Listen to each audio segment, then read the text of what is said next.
Por favor, tomen asiento.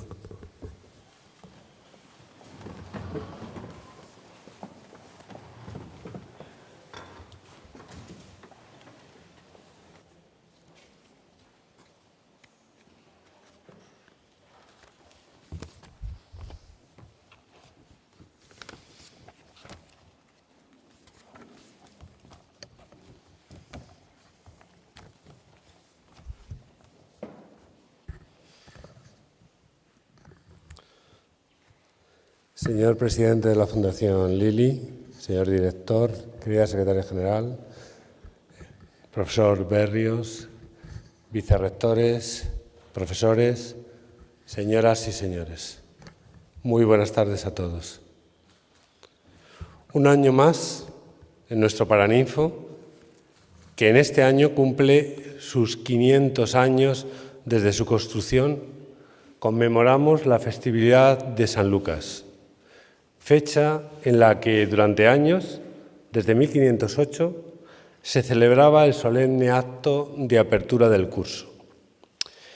Aunar tradición y vanguardia es una señal de identidad de nuestra universidad, pero en muchas ocasiones nos vemos obligados a modificar algunas tradiciones como consecuencia de los cambios o de la evolución lógica del tiempo. La programación académica, condicionada a nuestra adaptación al espacio europeo de educación superior, nos ha obligado a trasladar la tradicional fecha de apertura del curso académico, que coincidía con la festividad de San Lucas, a principios del mes de septiembre. San Lucas, patrón de la medicina y cuya festividad celebramos hoy, de acuerdo con la escasa información histórica de la que disponemos sobre su persona, era un médico que acompañaba a Saulo de Tarso, a San Pablo. De hecho, probablemente era su médico personal. San Pablo tenía una muy mala salud y San Lucas, acompañando a San Pablo, se convirtió al cristianismo. Su origen no está claro. Hay quien dice que nació en Antioquía, otros que en Grecia, pero lo que sí sabemos es que tenía una excelente formación griega y tenía una buena formación en medicina y en literatura. Fue una persona culta que dominaba el arte de la escritura. De hecho, sus evangelios son considerados como los escritos con el estilo literario más elegante. Y también muy probablemente dominaba el arte de la pintura. Fue lo que hoy consideramos un médico humanista. Aunque ya no celebremos el inicio del curso en la festividad de San Lucas, la posibilidad de conmemorarla con una lección magistral que nos recuerde los valores de su figura, representados por un insigne médico que fue profesor de esta universidad en torno a la segunda mitad de la década de 1530, supone una gran satisfacción. Un médico, Andrés Laguna, que al igual que San Lucas, simboliza no solo los valores de la medicina, sino también la figura del médico humanista de su época. Por ello, agradecemos a la Fundación Lili su colaboración y el interés que cada año lo hacen posible. Andrés Laguna es un referente para nosotros los médicos, además de su formación en España y en Francia, donde aprendió no solo medicina, sino que también recibió la influencia de otras culturas y del erasmismo que florecía en la época. Trató temas literarios, históricos, políticos y filosóficos como correspondía a la educación del momento, con la consideración de un homo universalis. Estamos en una universidad en la que desde sus primeros tiempos se contempló la medicina como una disciplina esencial. Desde que Cisneros concibió la idea de su universidad, consideró que los estudios de medicina debían de tener un lugar destacado. Nuestro fundador recogió en las constituciones fundacionales de la universidad, lo que vienen a ser los estatutos hoy día, en 1510, concretamente en los artículos 49, 50 y 51, la regulación de las cátedras de medicina y sus salarios, cómo debían ser los cursos de los bachilleres y licenciados en medicina, los exámenes y la concesión de los grados de licenciado y de doctor en medicina. El cardenal Cisneros entendía que la medicina era un arte necesario por las muchas enfermedades que atribulaban a los mortales. Y por ello consideró que en este colegio de San Ildefonso, que hoy nos acoge, era necesario establecer al menos 2 cátedras en medicina que debían ostentarlas, y cito literalmente, 2 médicos de mucha erudición y madura experiencia. Y plasmó cómo debería ser el procedimiento de elección, cuáles deberían ser sus obligaciones docentes y también como médicos, y también, cito textualmente, debían visitar y cuidar a todos y cada uno de los enfermos de esta casa, así como a los enfermos del hospital y de todos los colegios de pobres. De hecho, Cisneros creó lo que se puede considerar como el primer hospital universitario. En 1513 ideó el Colegio Hospital de San Lucas y San Nicolás, con una doble función: atender a los estudiantes enfermos sin recursos y servir de hospital para las prácticas de los estudiantes de medicina. Como curiosidad, también en las constituciones estableció el salario que debían percibir los catedráticos de medicina. Y decía, literalmente, 100 florines de oro de Aragón. Y si alguno de ellos fuera tan útil o de tanta erudición, el rector y los consiliarios, en conciencia, podrían aumentar este salario hasta un máximo de 100 florines más, es decir, duplicarlo hasta 200 florines. Para que se hagan una idea de lo que representaba en la época, un catedrático de Derecho Canónico, que era el origen y, digamos, la figura emblemática de cualquier universidad, en estos estatutos decía que debía recibir 80 florines y se le podía incrementar hasta 20 más. Es decir, Cisneros consideraba que un médico debería de estar muy bien pagado. Ser estudiante de medicina en nuestra universidad, tanto hoy como ayer, requiere haber alcanzado una suficiencia de conocimientos previos. Cisneros estableció también que nadie podía ser admitido en estos estudios sino después de que fuere por lo menos bachiller en artes, lo que venía a demostrar la importancia de formarse en todas las disciplinas para convertirse en una persona culta, con conocimiento en todas las ramas del saber. Como ven, algunas cosas han cambiado muy poco. Hoy, nuestros estudiantes precisan obtener una excelente calificación para iniciar los estudios de medicina, lo que implica haber adquirido conocimientos sobre muy diversas materias, superar exámenes y pruebas prácticas, en definitiva, tener una completa formación antes de entrar en los estudios de medicina. Y hoy, como ayer, los médicos y los profesionales de la salud necesitamos investigar y formarnos de manera continuada para estar a la vanguardia y preparados incluso para poder anticiparnos en la respuesta a los nuevos retos y problemas de salud de nuestra sociedad. Este acto que celebramos recoge lo que en esencia he querido significar con mis palabras: la importancia de la excelencia en la formación, la necesidad de maestros y referentes para nuestros estudiantes y profesionales, el valor de la investigación y de la transferencia del conocimiento a la sociedad. En las 6 ediciones que preceden a este solemne acto, hemos tenido la fortuna de haber escuchado a otros tantos maestros: Salvador Moncada en 2012, Jesús San Miguel en el 13, Carlos Belmonte en el 14, Antonio García García en 2015, Francisco de Ayala en el 16 y en el último año Manuel Serrano Ríos. Hoy vamos a tener el placer de escuchar a otro maestro, al profesor Germán Ríos, quien, siguiendo la tradición histórica de nuestro fundador, el cardenal Cisneros, cursó estudios de medicina y de filosofía. El profesor Berrios ha desarrollado durante su extensa carrera profesional una excelente trayectoria docente, investigadora y de divulgación científica en el ámbito de la neurología y de la psiquiatría, o de la neuropsiquiatría, como quizás él prefiere denominar. Ha contribuido directamente a la formación de sucesivas generaciones de profesionales, creando la que se conoce como Escuela de Cambridge. 72 discípulos que ocupan cátedras y las más altas responsabilidades clínicas a lo largo de todo el mundo.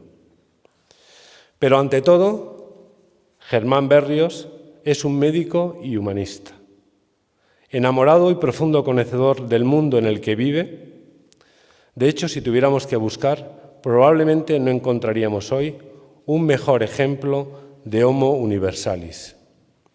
Les puedo asegurar que una hora de conversación con el profesor Berrios, honor del que he podido disfrutar, además de ser un auténtico placer, es una lección completa de medicina, ética, filosofía, historia, sociología, política y, por qué no decirlo, de sentido común. No quiero acabar mi intervención sin destacar de nuevo y agradecer la contribución de la Fundación Lilly por su afán por fomentar el humanismo médico y la transferencia del conocimiento. A todos los presentes, muchas gracias por su atención y por su presencia en este acto.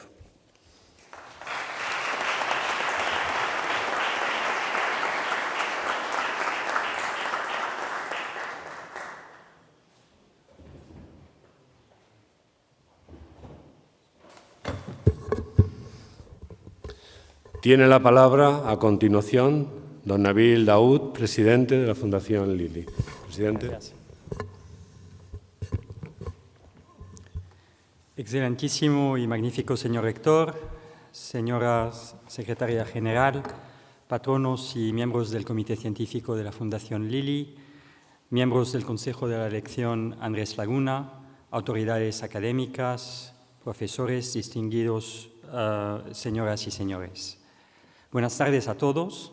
En nombre de la Fundación Lilly quiero expresarles mi agradecimiento por honrarnos con su presencia en este solemne acto académico en el que celebramos la lección magistral Andrés Laguna en su 7ª edición. Deseo agradecer de forma muy especial a la Universidad de Alcalá, a su rector, don José Vicente Sas, por su decidido apoyo a esta iniciativa. La lección magistral Andrés Laguna es una iniciativa especialmente significativa para nuestra fundación y que además forma parte de una larga historia de proyectos comunes con la Universidad de Alcalá.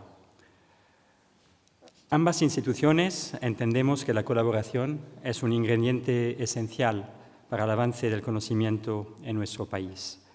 Fruto de esta rica colaboración, procede recordar la creación el año pasado del Aula Andrés Laguna, iniciativa a la cual también se ha sumado el Ayuntamiento de Segovia y la Real Academia de Historia de San Quirce.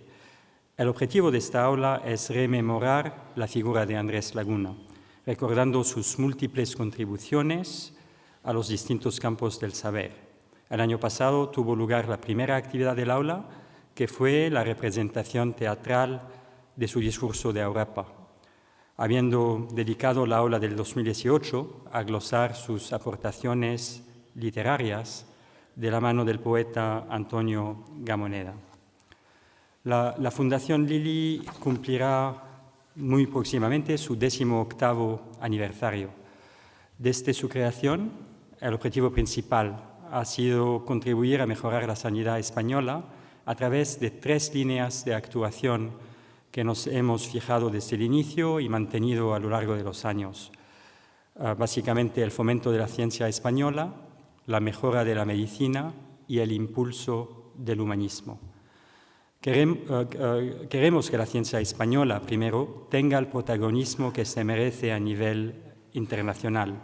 A ello contribuimos mediante varias iniciativas encaminadas a reconocer el labor de nuestros mejores científicos en los premios de investigación bioquímica o biomédica de la Fundación Lilly, a reconocer también el labor de jóvenes científicos, a fomentar el debate a través de los foros de la ciencia y desde ya hace varios años, con especial fuerza e ilusión, a promover la cultura científica en la sociedad y especialmente con los jóvenes a través de la iniciativa Citas con la Ciencia.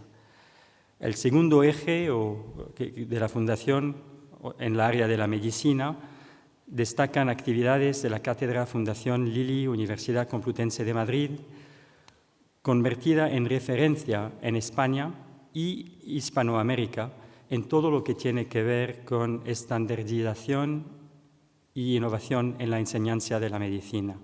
Además, con la iniciativa MEDES, Medicina en Español, tratamos de fomentar el buen uso de nuestra lengua, de nuestro idioma, como herramienta de transmisión del conocimiento en medicina y en ciencia.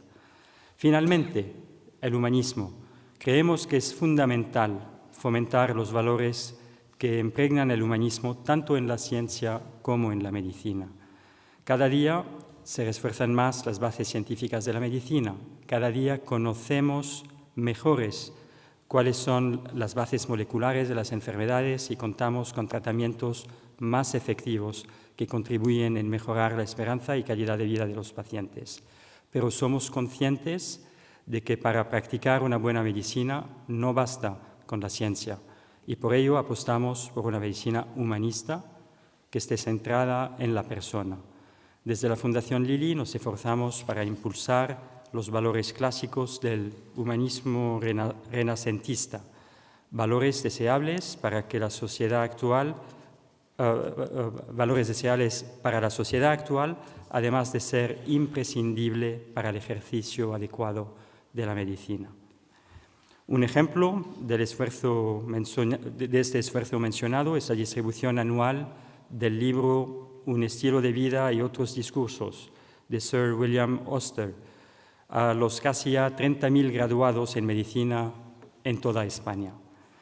La reciente puesta en marcha del proyecto Medicina centrada en el paciente y esta lección magistral Andrés Laguna, instaurada hace ya 7 años, que pretende reconocer a los médicos y científicos de habla hispana que hayan destacado por sus contribuciones tanto científicas como humanistas. En el acto de hoy, el profesor Germán Berrios pronunciará su lección magistral. Quiero felicitarle por sus enormes aportaciones científicas en el campo de la psiquiatría y por su decidido humanismo. Siguiendo el ejemplo de Andrés Laguna, el profesor Germán Berrios nos muestra con sus palabras y su ejemplo que la curiosidad, el esfuerzo, la generosidad son ingredientes esenciales, no solo por la investigación y para la medicina, sino también para lograr una sociedad más próspera y justa. Muchas gracias.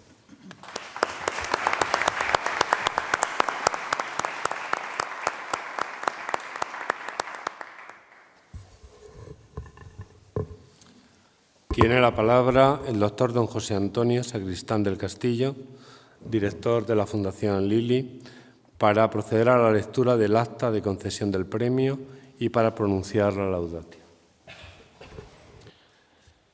Excelentísimo y magnífico señor rector, excelentísima señora secretaria general, señor presidente de la Fundación Lilly, miembros del Consejo de la Lección Magistral Andrés Laguna, autoridades académicas, distinguidos profesores, señoras y señores, como secretario del Consejo de la Lección Magistral Andrés Laguna, me corresponde dar lectura al acta de nombramiento del maestro de la 7ª Lección Magistral en 2018. De acuerdo con lo previsto en las bases de la Lección Magistral Andrés Laguna, tras haber considerado los méritos de las candidaturas presentadas, en especial las aportaciones humanistas, científicas y médicas, y habiéndose procedido a las correspondientes votaciones por parte de los miembros del Consejo en su reunión del día 27 de junio de 2018, la Universidad de Alcalá y la Fundación Lilly otorgan el nombramiento de maestro de la Lección Magistral Andrés Laguna 2018 al profesor don Germán Elías Berrios Marca, facultándole para pronunciar dicha lección. Y en virtud de la autoridad que les es conferida, firman el presente título en Alcalá de Henares a 18 de octubre de 2018, don José Vicente Saz, rector de la Universidad de Alcalá, y don Nabil Daoud, presidente de la Fundación Lili. Nacido en Tacna en 1940, el niño Germán Berrios cursó con gran brillantez sus primeros estudios en su ciudad natal, para años más tarde trasladarse a Lima e iniciar en 1956 su formación en Medicina y Filosofía en la Universidad Nacional Mayor de San Marcos. En 1961, el joven Berrios se casó con Doris Alvarado Contreras, con quien tuvo 4 hijos, de los que solo 2 sobreviven. Participó activamente en los movimientos estudiantiles de los 60. Fue miembro del Movimiento Social Progresista y colaborador literario del semanario Libertad, donde escribía la columna Palo Amargo. Sus precoces dotes literarias le llevaron a ganar un premio nacional de cuento corto. En la biografía del profesor Berrios hay una anécdota que ilustra bien su precocidad y su altura intelectual. Tras obtener en 1965 el grado de bachiller en Medicina y Cirugía, presenta su tesis doctoral, dirigida por el profesor Pedro Ortiz, en la que había trabajado durante casi 5 años. El título de la tesis era Acerca de la filosofía de la psiquiatría, en la que ya exponía algunas de las ideas que constituirían la piedra angular de sus aportaciones posteriores como filósofo de la psicopatología descriptiva. Pues bien, su tesis fue rechazada por el tribunal al considerar sus miembros que no era posible que un estudiante de medicina hubiera podido escribir un trabajo pionero de tan alto nivel. Esta situación obligó a Germán Berrios a escribir una nueva tesis más ajustada a las expectativas del tribunal, titulada Acerca de las miopatías metabólicas raras, que obtuvo la máxima calificación. En 1966 se trasladó a Irlanda del Norte, donde trabajó durante un año en el Banbridge Hospital. Posteriormente fue becado por la Universidad de Oxford para estudiar filosofía y psicología en el Corpus Christi College, donde se graduó con honores en el antiguo grado de Psicología y Filosofía en 1968 y donde trabajó junto a Strawson y Ayer. Tras obtener la disputada Wellcome Trust Fellowship, en 1969 siguió estudios de doctorado en Historia y Filosofía de la Ciencia. Posteriormente, continuó su formación en Neurología y Psiquiatría como residente del Oxford United Hospital, obteniendo así su diploma en Medicina Psicológica. Ha realizado 2 maestrías en Oxford y en el Robinson College de Cambridge en 1971 y 77 respectivamente, y obtuvo el doctorado en Medicina en San Marcos en 1983. Tras ejercer en el Hospital Mental de Littlemore en Oxford y ser investigador principal en el Corpus Christi, en 1974 ingresó como profesor asistente en la Universidad de Leeds, donde se formó en estadística y modelización matemática con el profesor Max Hamilton. Desde 1977 ejerce la docencia en Cambridge, donde ha realizado el grueso de su labor investigadora, docente y asistencial.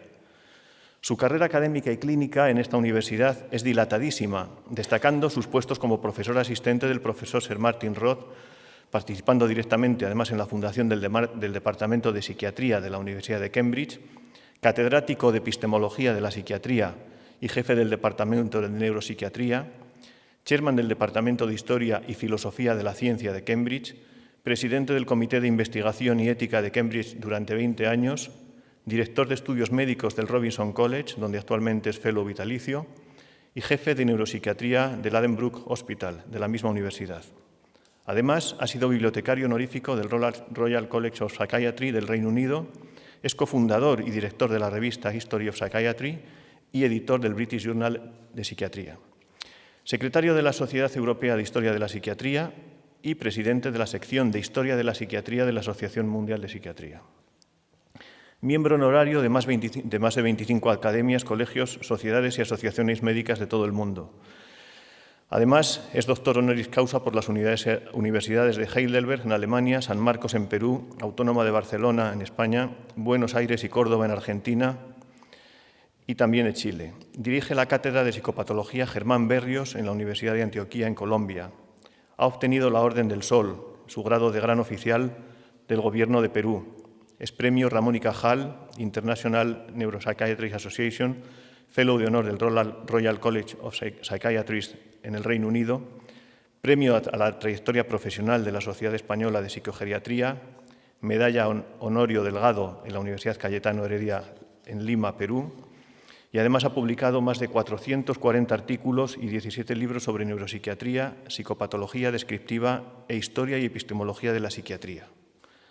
En 1997, su libro sobre historia de los síntomas mentales ganó el Premio Nacional de la Asociación Médica Británica y fue traducido a varios idiomas.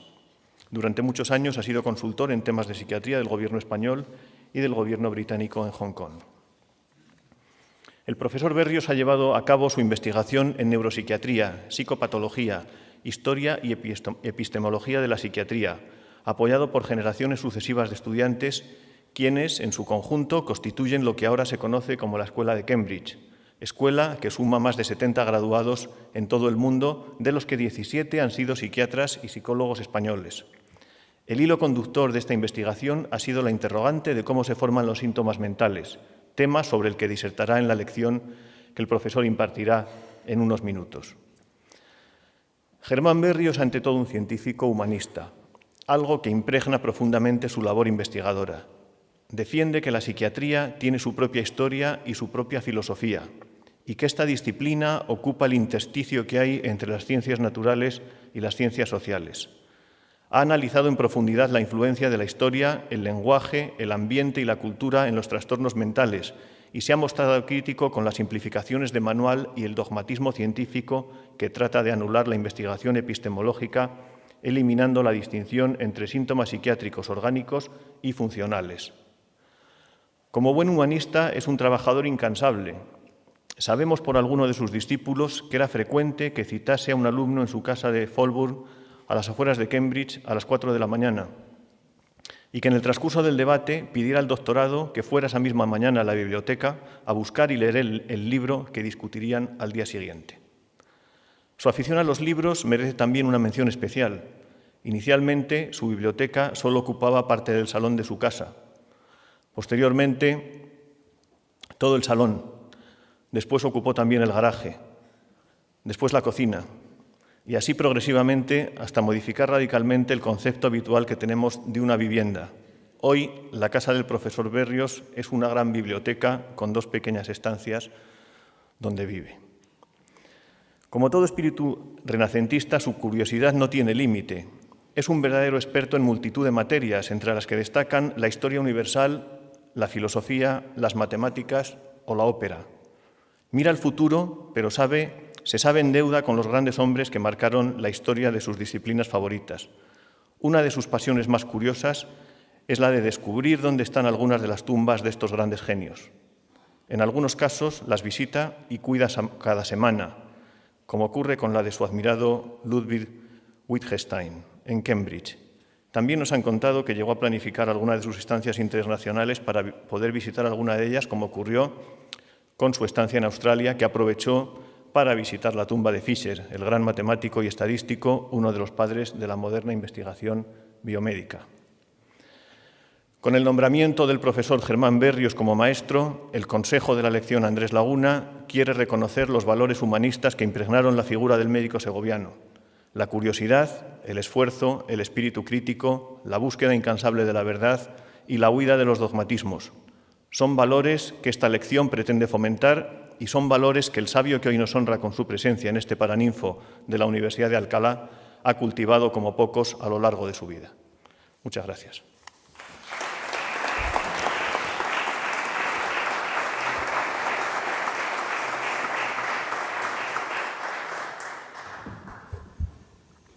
A continuación, se va a proceder a la entrega de la medalla honorífica y del diploma que acreditan a don Germán Berrios como maestro de la lección magistral Andrés Laguna.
Tiene la palabra el maestro Germán Berrios para dictar la lección magistral Andrés Laguna y la psiquiatría.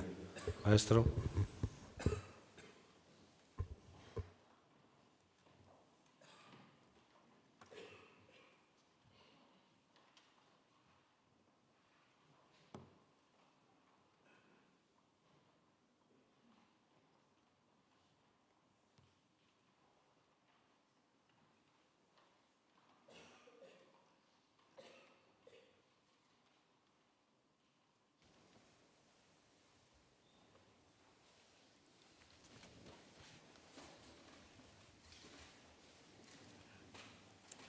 Excelentísimo y magnífico señor rector, excelentísima señora secretaria, patronos y miembros del Comité Científico de la Fundación Lili, presidente y director de la Fundación Lili, miembros del Consejo de la Lección Andrés Laguna, autoridades académicas, distinguidos profesores, señoras y señores.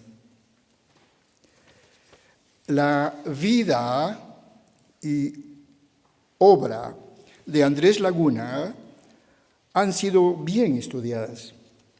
Los detalles autobiográficos se encuentran desperdigados en epístolas nuncupatorias y apostillas. Los escritos y traducciones se han analizado tanto en España cuanto en el extranjero, desde perspectivas múltiples. Estas últimas dibujan el perfil de un médico y traductor trashumante que vivió durante un periodo agitado de la historia europea. Las conferencias previas han agotado casi por completo los temas sobre los cuales Andrés Laguna tuvo algo nuevo que decir. El tema de la locura queda disponible y será el motivo de esta conferencia. Aun cuando Laguna no parece haber tenido mayor interés en la locura, su trabajo como traductor y su interés en la farmacopea lo obligaron a acercarse a ella. Solo cuatro de estas aproximaciones determinarán las primeras secciones de mi conferencia. En la quinta, explicaré las ideas que sobre la locura ha propuesto el grupo de Cambridge. Temprano, muy temprano en sus andares, Laguna tradujo Fisiognomónica, un pequeño trabajo que en tiempos anteriores se había atribuido a Aristóteles. Dado que tiene relevancia para la psicopatología, en la primera sección estudiaremos esta obra en breve. En la segunda sección examinaremos la crítica que sobre la diferencia entre catalepsis y catoque le hiciera a Laguna el médico portugués Amato Lusitanos. En la tercera sección comentaré la opinión que Laguna tenía sobre los efectos cerebrales y mentales de la iosamina. En cuarto lugar, glosaré apenas el interés que Laguna parece haber mostrado por el texto pseudo-hipocrático sobre la locura de Demócrito. Bien, comencemos. Primero algo sobre la fisiognomónica. Durante milenios ha existido una disciplina que estudia la presunta relación entre los aspectos físicos y la interioridad psicológica de hombres y animales. Lo físico, en este caso, incluye tanto la forma y expresión de la cara como la forma y movimientos del cuerpo. Lo psicológico se refiere al carácter y al temperamento, lo que hoy se llamaría la personalidad. Estas relaciones se las consideró como naturales y determinadas por la naturaleza. De allí los vocablos que tenemos, fisiognomía, fisiognomónica, etc. Ahora, correlaciones de este tipo ya se encuentran en documentos babilónicos y ciertamente en Homero. El desconocido autor de fisiognomónica da por descontado que tales correlaciones existen y que son ciertas. Basado en ellas, hace gala de capacidad predictiva, es decir, afirma que observaciones detalladas de la forma de la cara y del cuerpo pueden dar indicios fehacientes del perfil psicológico de la gente. En sus conversaciones en Túsculo, Cicerón cuenta la historia de Zópiro, un fisiognomista del siglo V antes de Cristo, quien después de examinar la cara y el cuerpo de Sócrates, declaró que el pensador griego era lerdo y que era mujeriego. Frente a la protesta de los seguidores de Sócrates, el gran filósofo dio la razón a Zópiro, explicando que él había tratado de dominar su excesivo interés en las damas a través de un uso persistente de su intelecto. Tal modo que actualmente se acepta que el opúsculo titulado Fisiognomónica pertenece más bien al corpus pseudo-hipocrático y que está relacionado a otro opúsculo que se llama Historia de los Animales, donde también encontraréis inferencias fisiognomónicas. Después de reasegurarnos que la fisiognomía es una práctica antigua y que la relación entre apariencia física y carácter está ya claramente establecida, su desconocido autor procede a analizar los 3 métodos que se pueden usar para estudiar tal relación. En este contexto, Laguna nos explica por qué es que ha traducido este libro. Dándoles vueltas los días pasados, nos dice Laguna, a algunas obras de Aristóteles, di con un librillo titulado Fisiognomónica. En verdad, revestido de la erudición aristotélica, pero, y acá viene su erasmismo, lo cual es común opinión, mal traducido, mutilado en muchos pasajes, y ajeno a la autenticidad del texto griego. Y aun cuando muy difícil y gravoso para mis espaldas, nos dice Laguna, por la incuria de los impresores y por sus recónditas y variadas sentencias, lo traduje al latín lo más diligentemente que pude, restituyendo muy a menudo los ejemplares depravados y a veces también allí donde el intérprete, muy experto, se ve forzado a conjeturando con la debida precaución. O sea que le añadió pedazos que no estaban allí, pero lo hizo con la debida precaución. La traducción de Laguna, dicho sea de paso, es considerada como muy competente por filólogos presentes. Desde el mundo clásico y la traducción de Laguna, las modas y vicisitudes han marcado la historia de la fisiognomía. La literatura sobre la fisiognomía es enorme. Así, mientras que en ciertos periodos históricos se ha considerado a la fisiognomía como expresando la verdad, como la expresión de leyes naturales, en otros se ha tildado junto con la frenología de pseudociencia. Es interesante el observar los vaivenes históricos a través de los cuales ha ido la fisiognomía, porque en los últimos 20 años,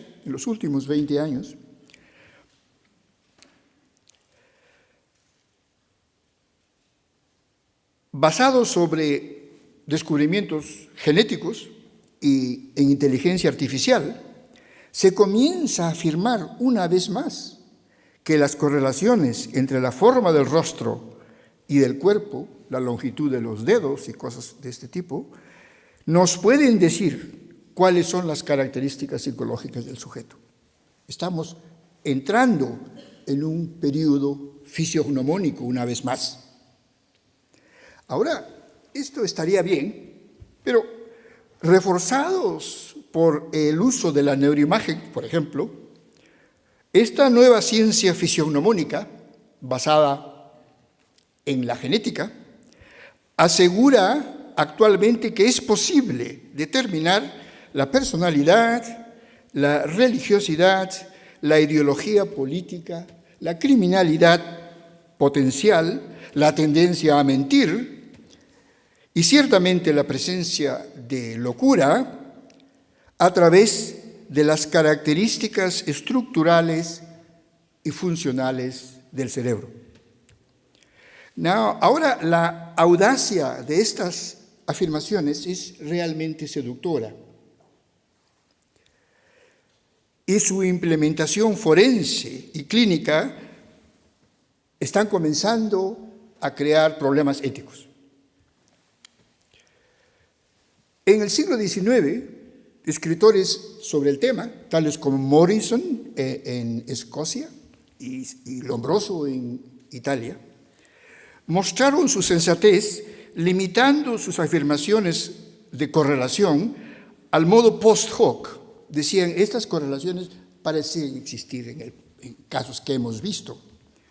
En el siglo XXI están comenzando a interpretarlas post hoc, ergo propter hoc. Y ha llegado a proponerse seriamente que la probabilidad de predecir conductas futuras en sujetos que conlleven marcadores de neuroimagen es posible. Esto da miedo. Pasemos al segundo tema, a la segunda sección, sobre catalepsis y catoche, que es la segunda aproximación de Laguna a la locura.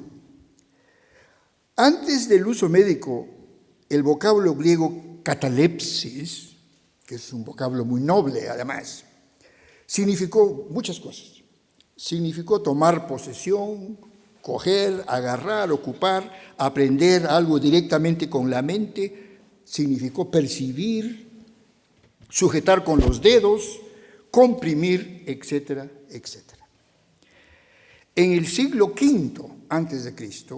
se comienza a usar este término, al principio metafóricamente y después científicamente, para describir la suspensión motora, la parálisis, y sensorial, la falta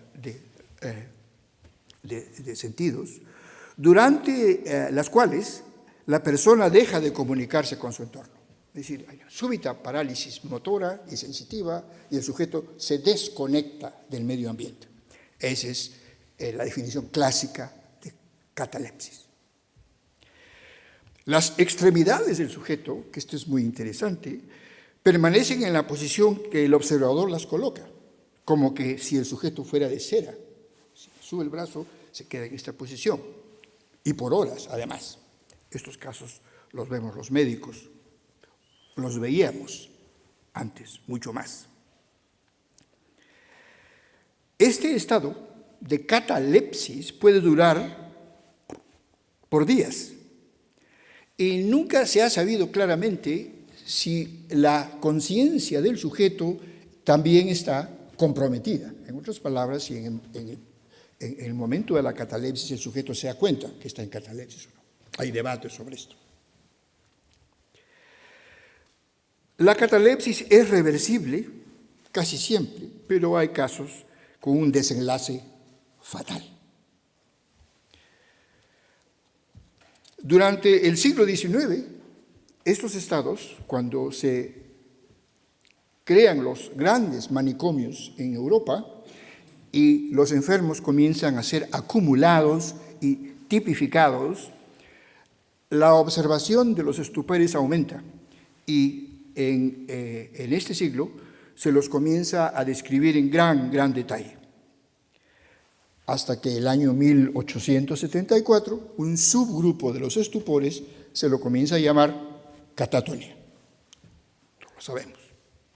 Y así entra dentro de la nosología psiquiátrica.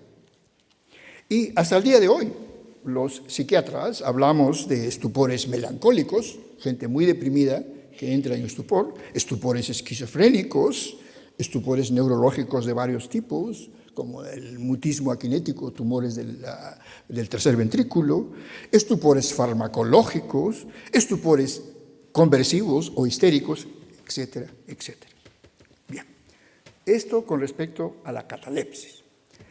Hay un segundo término, que es catoche o catoque, que significa de nuevo en el lenguaje del ático, del serbo vulgaris, griego, empujar hacia abajo, significaba la piedra de la sepultura, significaba retener, inspirar, superar, recluir, etc.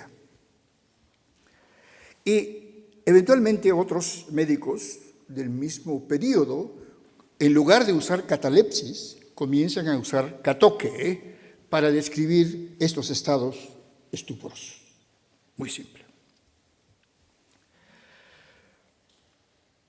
Ahora, el debate sobre si la catalepsis y el catoque son sinónimos o no, o si describen o no el mismo estado mental,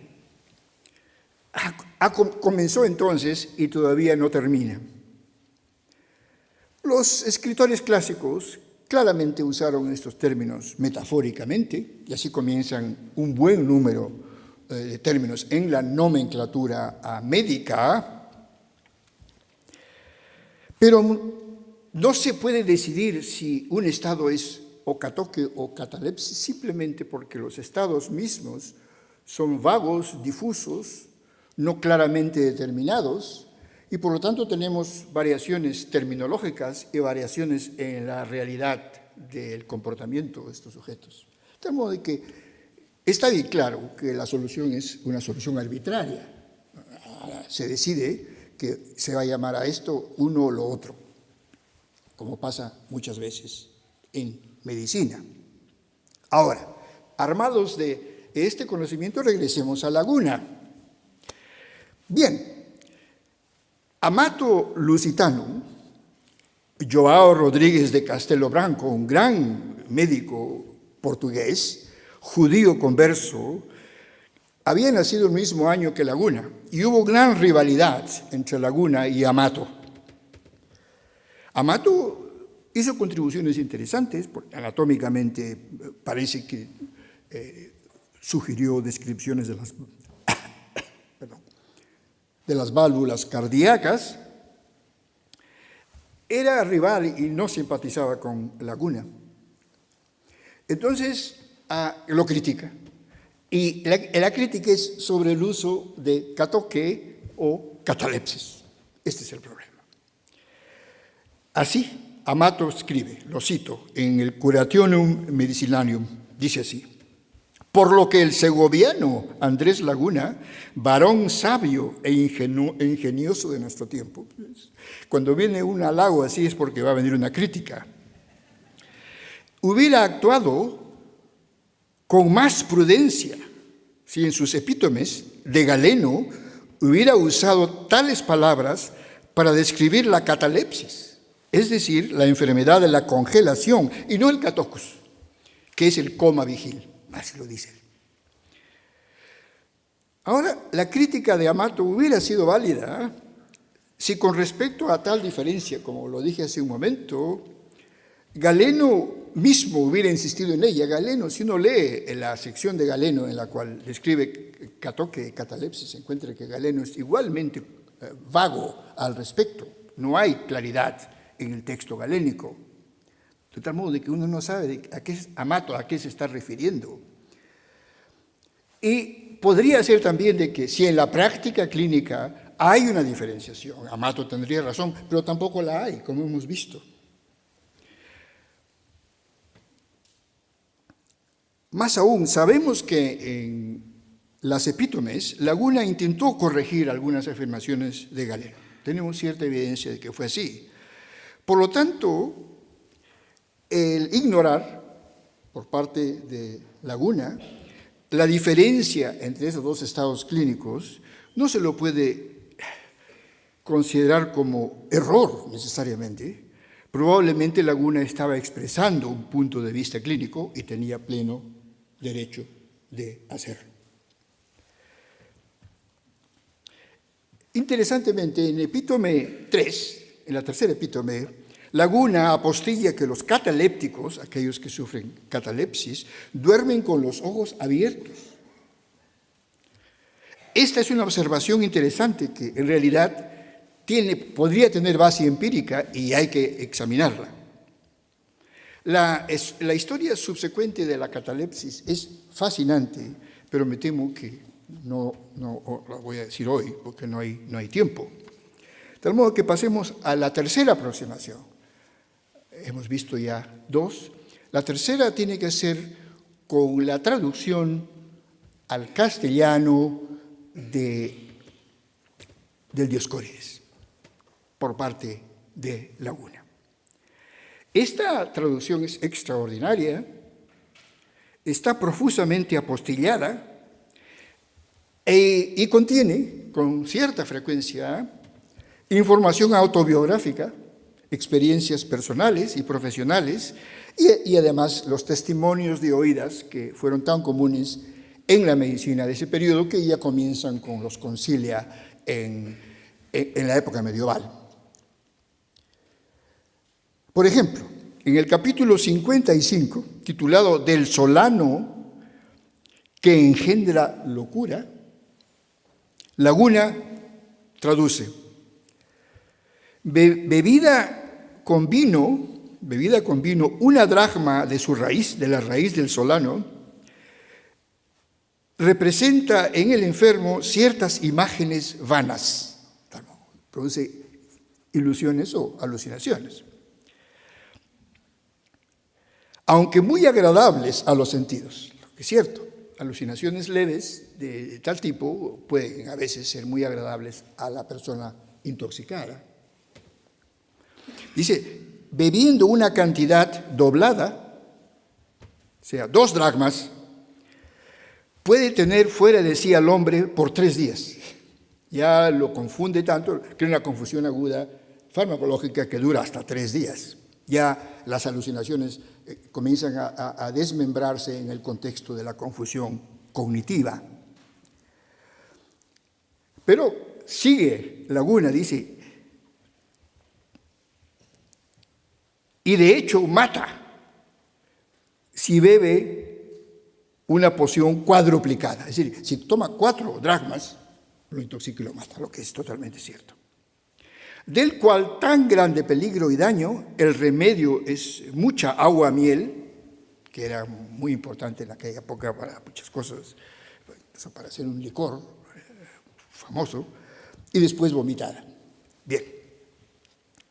Así que tenemos una observación de una intoxicación con un atropínico, y lo que está bien.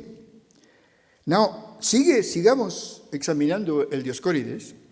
En sus notas sobre la mandrágora, Laguna revela que él aplicó un ungüento elaborado con mandrágora a una bruja que cayó en un profundo sueño. La pobre bruja, intoxicada con mandrágora, durmió 3 o 4 días y protestó mucho cuando la despertaron, porque la despertaron de su gozoso sueño, dice él. Laguna concluye, es interesante, esta es una anécdota conocida, todo el mundo la repite, de donde podemos conjeturar que todo cuanto dicen y hacen las desventuradas brujas es sueño, causado por bebidas y ungüentos fríos, los cuales de tal suerte les corrompe la memoria y la fantasía. Aquí él usa la palabra original fantasía en lugar de imaginatio, que fue la traducción de Cícero, como sabéis. Que las brujas se imaginan muchas cosas y firmemente creen haber hecho despiertas todo lo que soñaron durmiendo. Esto es interesante. Se ha interpretado de muchas maneras, se ha pensado que a lo mejor él ya tenía una visión mucho más científica de la brujería, no lo sabemos. Pero el hecho es que por lo menos en un caso él piensa que algunas brujas probablemente tienen confusiones y alucinaciones debido al uso de drogas. Bien.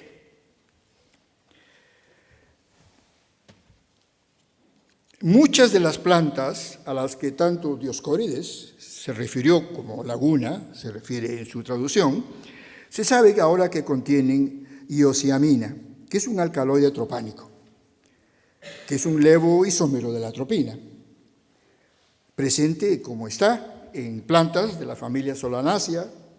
Es un metabolito que ahora sabemos muy bien puede causar alucinaciones, agitación y confusión mental cuando se lo ingiere en dosis altas. Y estos síntomas son exactamente como Laguna los describiera. La cuarta sección, y luego pasamos a la segunda parte de la conferencia. El opúsculo pseudo-hipocrático sobre la locura de Demócrito, que es más o menos conocido. Laguna tuvo conocimiento de la pseudo-epígrafa de Hipócrates, es decir, del grupo de libros, de librillos, de panfletos que se atribuyeron a Hipócrates, pero que ahora se sabe que Hipócrates no los había escrito. En una apostilla de su apologética epístola de 1555, Laguna cuenta lo siguiente, que estando en Bruselas tuvo que atender a Federico Fantucci, que era el enviado de Pablo IV a Londres. Pablo IV quería un nuncio en Londres y lo manda a Fantucci. Pero Fantucci se enferma en París, de viaje a Londres. Laguna lo atiende como médico, hicieron amistad y debido a la larga convalecencia de Fantucci, le pide a Laguna que le consiga una copia de la famosa carta de Hipócrates sobre la locura de Demócrito, que es muy interesante. Laguna no nos dice más, desafortunadamente. No aclara si él consiguió la copia o cuál opinión tenía él sobre esta famosa carta. Pero, ¿de qué se trata esta carta? La mitología hipocrática nos cuenta que en el pueblo de Abdera vivía Demócrito, el gran filósofo, y que la población de Abdera le escribe a Hipócrates solicitándole ayuda con la enfermedad del filósofo. Aparentemente estaba enfermo el filósofo. Decía la carta, se olvida de todo, se olvida de su cuidado personal, está despierto todo el día, se ríe de todo, no toma nada en serio, piensa que nada tiene sentido. Este es Demócrito. Pregunta y escribe sobre cosas ocultas y raras que no entendemos. Dice que el aire está lleno de imágenes y se entretiene mucho, Demócrito, escuchando el canto de los pájaros. Se levanta a veces de noche, Demócrito, tararea, dice que puede viajar al infinito si quisiera y que él ha descubierto que hay varios Demócritos que son idénticos a él. Esto está en la carta que los abderianos le envían a Hipócrates. Le ofrecen ellos dinero para que Hipócrates viaje y visite a Demócrito y haga un diagnóstico. Pero Hipócrates se ofende, como buen médico que es, exclamando que la medicina es un arte que se practica gratis. El cardenal Cisneros probablemente no estaba de acuerdo con ello. Después de examinar al gran filósofo, Hipócrates examina a Demócrito, le hace un estado mental y baraja varias hipótesis. La típica aproximación hipocrática, hay varias hipótesis diagnósticas. Y una por una las va rechazando, todas. Y concluye que aunque no se puede, dice, enteramente descartar que esté loco, él, Hipócrates, piensa que el sabio realmente no está enfermo, que lo que ha pasado es que tiene un conocimiento tan profundo de la realidad que se ha entristecido y que esa era la explicación. Y él cree que el interés exagerado de los abderitas y su interés en el dinero y en nada más no les permite a los abderitas entender que Demócrito no está loco y que lo que pasa es que es un hombre feliz. Así, Hipócrates concluye, esta es la conclusión clínica de Hipócrates, que no es Demócrito, sino el pueblo de Abdera que necesita tratamiento. Lo cito ahora, lo cito a Hipócrates. Demócrito glorioso, me llevaré de regreso a Cos, donde vivía Hipócrates, los regalos de tu hospitalidad y la admiración que tengo por tu sabiduría. Regreso a mi hogar como el heraldo de alguien que ha entendido la verdad acerca de la naturaleza humana. Es muy bello esto. Ahora, apócrifa o no, esta historia conlleva una lección para la epistemología de la medicina y ciertamente de la psiquiatría. En nuestros días, Demócrito hubiera sido diagnosticado de demencia de cualquier tipo y debido a la agudeza del caso, de los síntomas, hubiera sido ingresado inmediatamente en un hospital mental para evaluaciones y neuroimagen inmediatamente. Felizmente que Hipócrates no sabía tanto de psiquiatría, decidió escuchar, decidió entender a Demócrito y llevó el asunto a un final feliz. Bien. Ahora, explicar la diferencia entre lo que Hipócrates hizo en ese momento y lo que los psiquiatras hacemos hoy, explicar esa diferencia y nada más, ha sido, durante los últimos 42 años, uno de los objetivos de la investigación llevada a cabo por lo que ahora se llama el Grupo de Cambridge. Explicarlo sería suficiente y es complicado. Basado sobre una versión regional de la epistemología histórica, una versión que solo se aplique a la psiquiatría, tal investigación se nutre de 3 tipos de conocimiento, el trípode que llamamos del Grupo de Cambridge. Estudios históricos de las narrativas construidas en el mundo occidental respecto a la descripción y a la explicación de la locura. Primero, necesitamos hacer un inventario de las narrativas sobre la locura, y eso toma tiempo, no lo había antes. El segundo estadio es el estudio descriptivo y clínico de personas consideradas como afectadas de locura. Es decir, una vez que uno tiene la variedad de descripciones clínicas, es esencial el enfrentarse a la realidad clínica, recoger cientos de enfermos de todo tipo, reestudiarlos, redescribirlos y ver si las redescripciones actuales corresponden o no, se solapan o no se corresponden con las descripciones del pasado. Y en tercer lugar, la tercera pierna del trípode, estudios epistemológicos que tratan de explicar qué es lo que está pasando, qué explica las diferencias. ¿Es que simplemente la locura ha existido exactamente como es, porque es un objeto natural, como un caballo o como el oro, y los médicos en el pasado no han sido suficientemente inteligentes para describir este objeto, y que ahora por fin nosotros en el siglo XXI lo estamos haciendo, somos los inteligentes?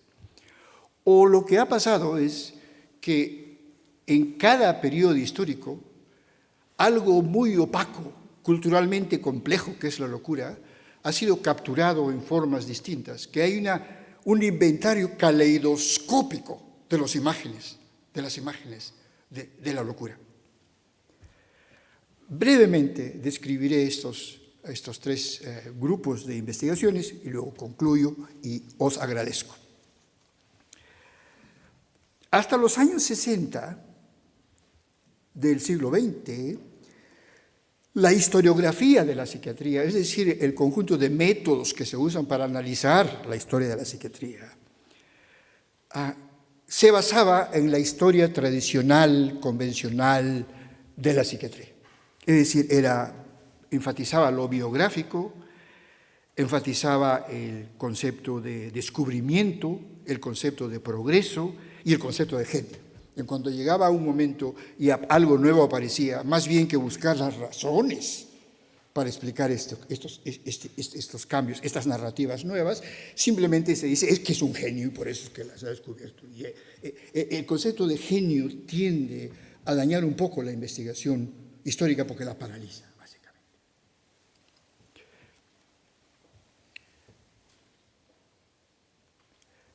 En los años 60 aparece una nueva moda dentro de la historia de la ciencia, que se separa, se independiza de la historia de la medicina, y esta historia de la ciencia es mucho más historia de conceptos, historia de ideas, historia de movimientos históricos, más bien que biografías. Y esta nueva historia influencia mucho a la historia de la psiquiatría. La historia de la psiquiatría comienza a cambiar en los años 70 y 80, de ser una historia que era súbdita de la historia de la medicina tradicional, a hacerse súbdita de la historia de la ciencia nueva, básicamente. En este momento se comienzan a hacer trabajos nuevos, trabajos sobre cómo es que los conceptos psiquiátricos se construyen, qué estimula la generación de nuevas narrativas de la locura, qué apoya las instituciones psiquiátricas, cuál es la razón real para el desarrollo de manicomios y así sucesivamente.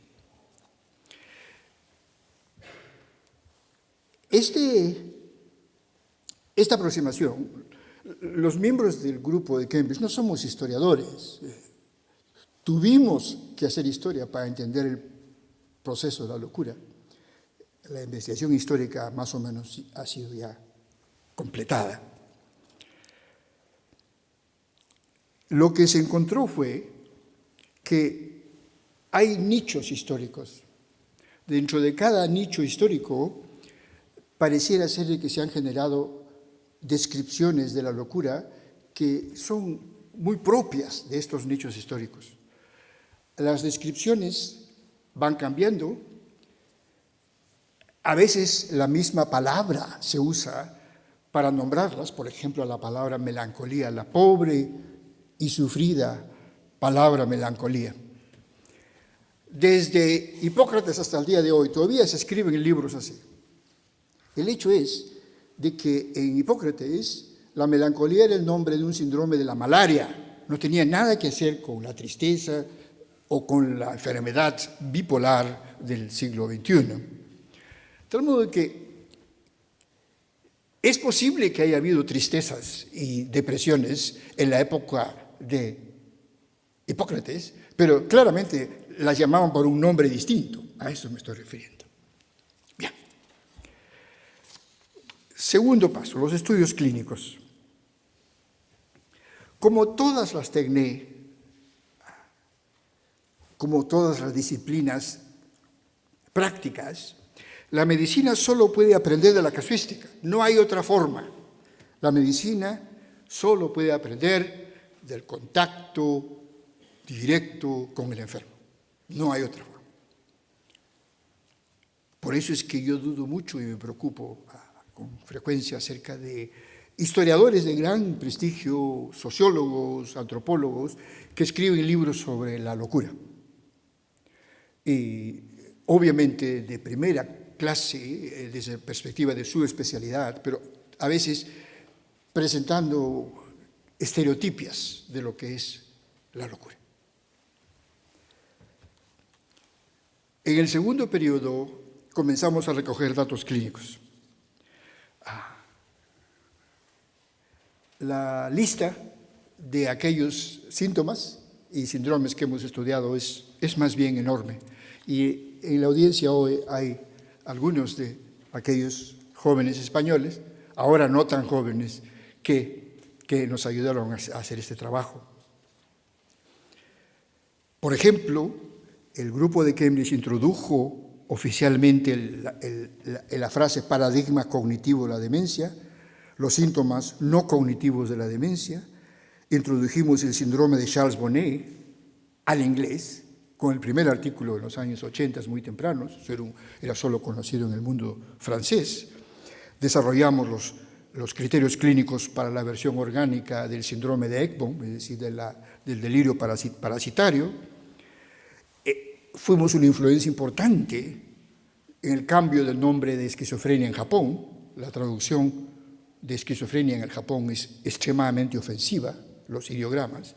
Y en los años 80 tardíos con el Dr. Kim, ahora la gran figura, el gran catedrático en Tokio, con Kim comenzamos a trabajar en la dirección de buscar alternativas que permitieran que las familias dejen a sus enfermos ser diagnosticados. Sugerimos varios nombres como la enfermedad de Bloiler, la enfermedad de Krepelin y otras cosas así, que eran eufemismos, pero que hubieran sido mucho más aceptados, porque la traducción de mente partida en japonés es extremadamente ofensiva y ningún familiar quería que a su enfermo lo describan así.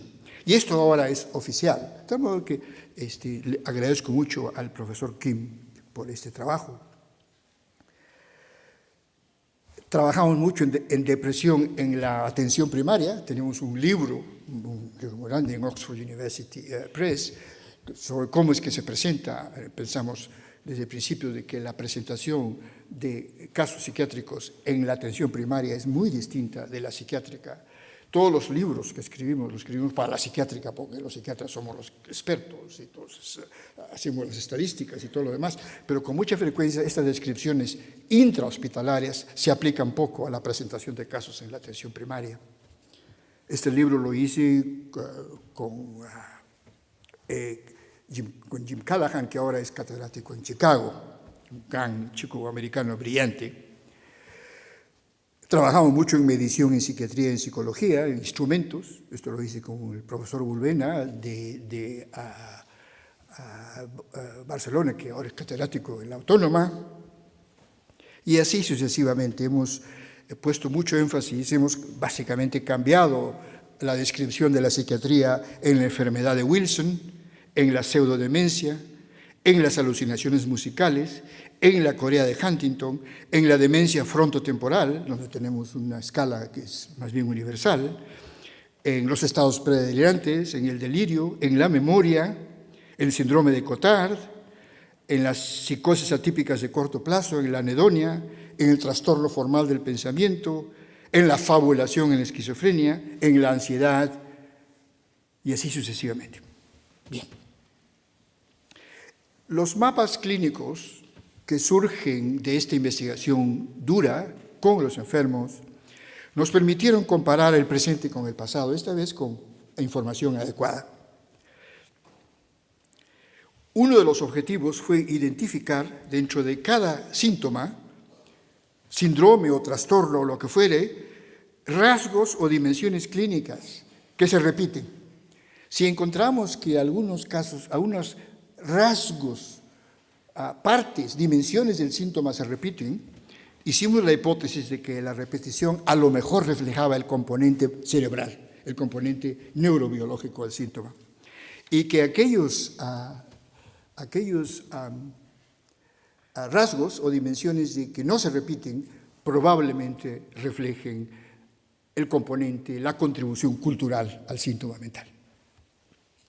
Por ejemplo, un solo ejemplo, el trabajo que hicimos en la enfermedad, en la Corea de Huntington, en que hemos trabajado mucho, y tuve una clínica por 30 años en Corea de Huntington, y lo que hicimos fue buscar correlaciones entre las repeticiones del chinucleótido CAG, del CAG, con los síntomas psiquiátricos. En enfermos que todavía estábamos ciegos, se les obtuvo la sangre, se hizo el estudio y luego posteriormente se vio si tenían un número CAG alto o no. Esto es fascinante. Esperábamos que un buen número de los síntomas psicóticos de la enfermedad de Huntington se correlacionaran con las repeticiones CAG. No lo hacen. Irritabilidad es el único síntoma que lo hace.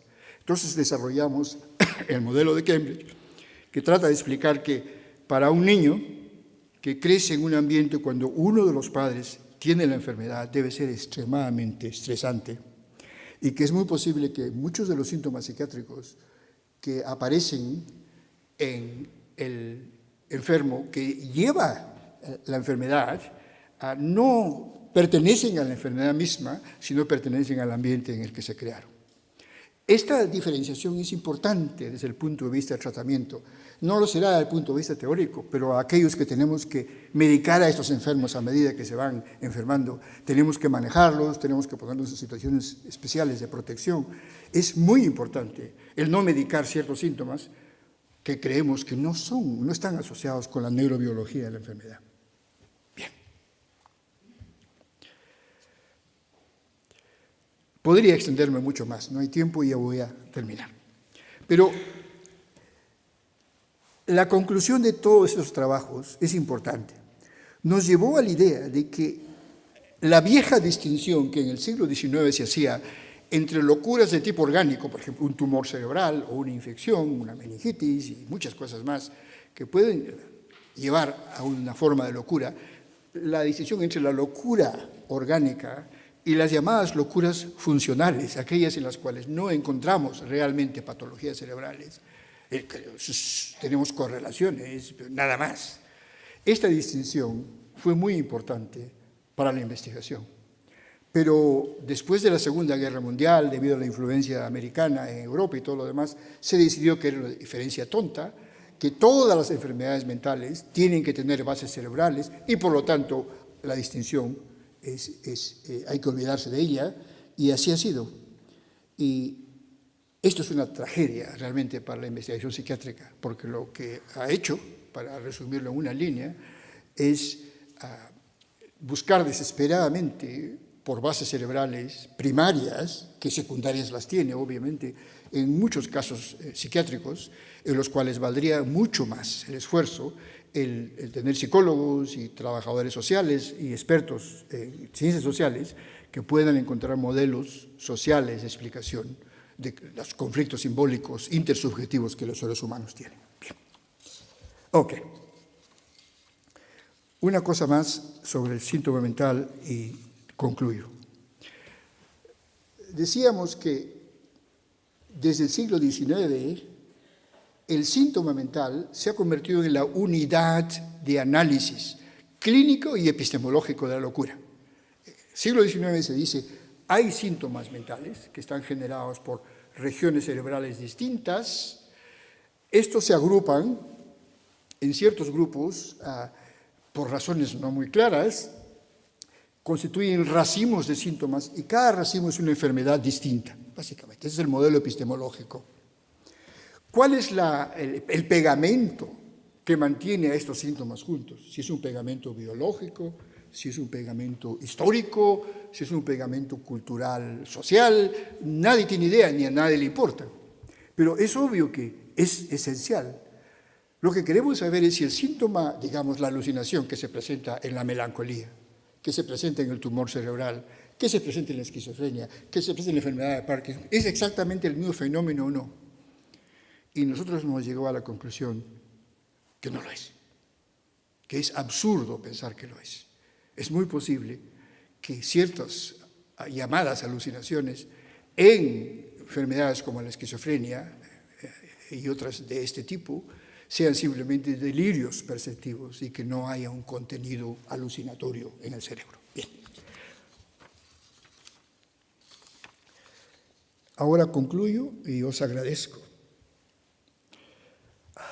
¿Qué podemos decir?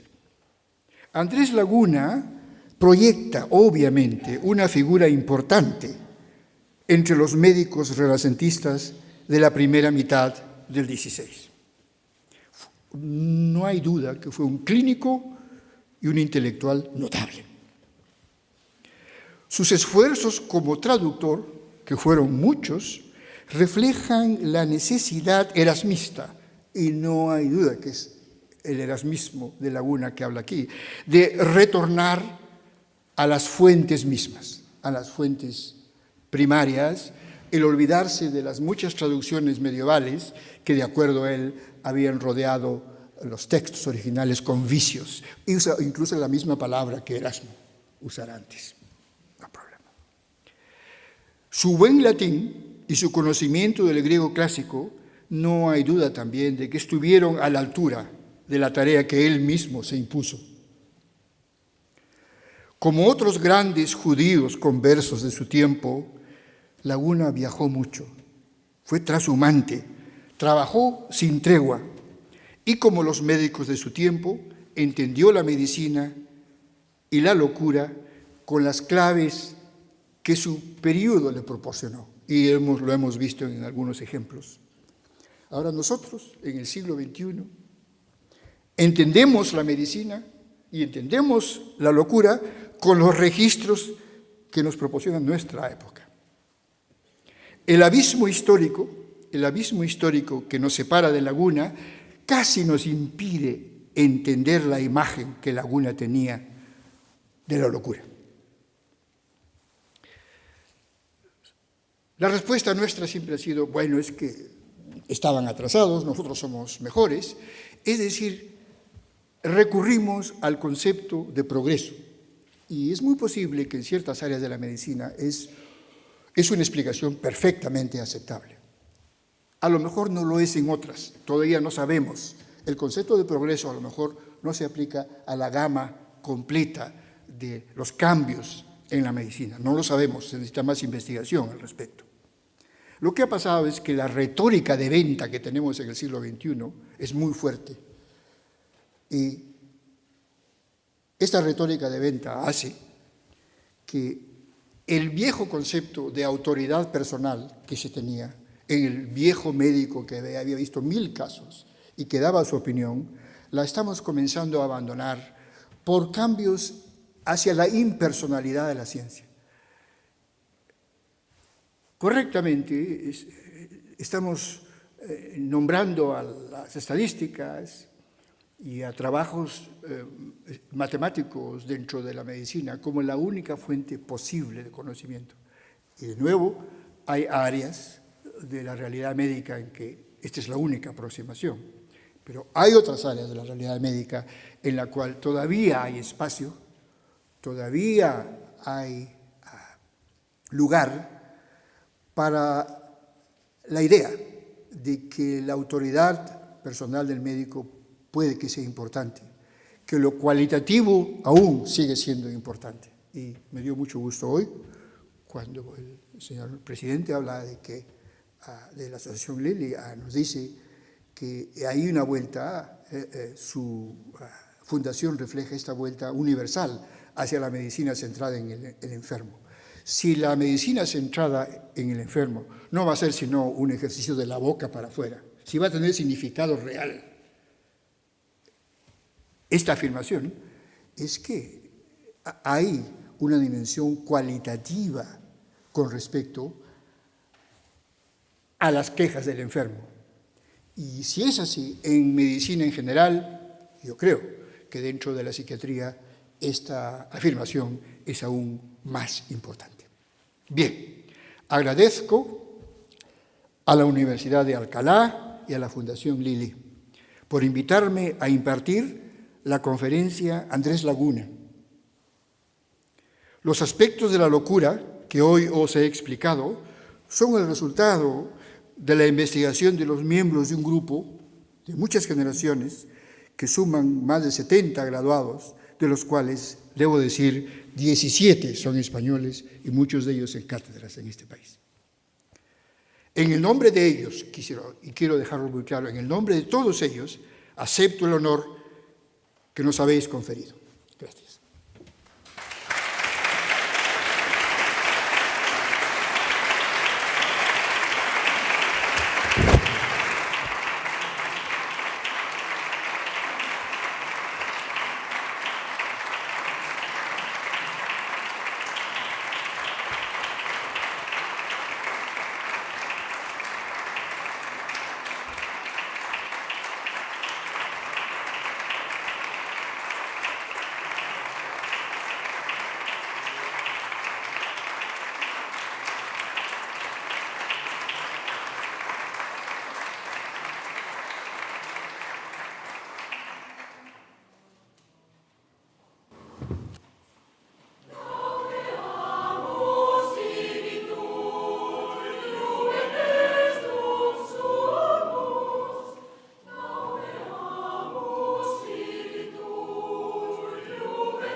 Se levanta la sesión.